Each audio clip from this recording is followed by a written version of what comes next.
বাংলার উন্নয়নকে স্তব্ধ করার যে চক্রান্ত আপনারা ইতিপূর্বে দেখেছেন, 100 দিনের কাজের টাকা কেন্দ্রীয় সরকার বন্ধ করেছে। বাংলার শ্রমিককে পেটে লাথি মারার যে চক্রান্ত, সেটা নিশ্চিত আপনারা সকালেই দেখেছেন পেপার পত্রিকায়।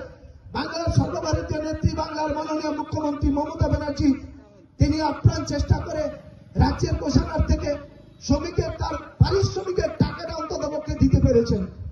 আপনারা রিসেন্ট জানেন, বাংলার বাড়ি, গরিব মানুষের মাথার উপরে ছাদ, কেন্দ্রের সরকার আজকে সেই বাংলার বাড়ি টাকা দেওয়া বন্ধ করেছে।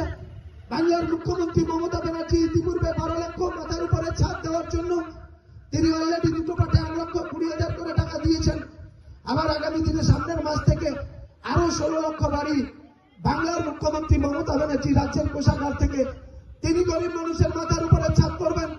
তাই বাংলার বাড়ি প্রাপকদের উদ্দেশ্যে বলবো, বাংলার মুখ্যমন্ত্রী মমতা ব্যানার্জির অবদানকে স্বীকার করতে হবে, তার ঋণকে পরিশোধ করতে হবে। এবং আগামী দিনে আমি লক্ষ্যে বলবো যে আগামী দিনে আমাদেরকে প্রত্যেকটি প্রকল্প, আপনার বাড়ির মেয়েটা স্কুলে গেলে কন্যাশ্রী প্রকল্প পায়, আপনার বাড়ির মেয়েটা ছেলেটা স্কুলে গেলে সবুজ সাথী সাইকেল পায়, সুনিশ্চিত করতে গেলে বাংলার মুখ্যমন্ত্রী মমতা ব্যানার্জি যদি না থাকতো তাহলে এই প্রকল্পগুলো হতো না।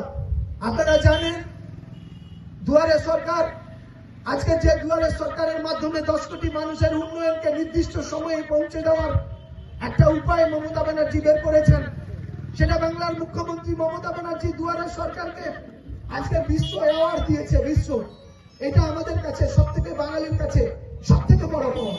একের পর এক বাংলার মুখ্যমন্ত্রী মমতা ব্যানার্জির ভাবনা চিন্তা আজকের কিন্তু সারা বিশ্বে সমাদৃত হয়েছে।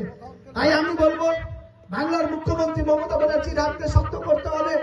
যে নির্বাচনই আসুক না কেন, যারা অপপ্রচার করছে আমি তাদের বিরুদ্ধে লাগাতার কর্মসূচি করতে হবে।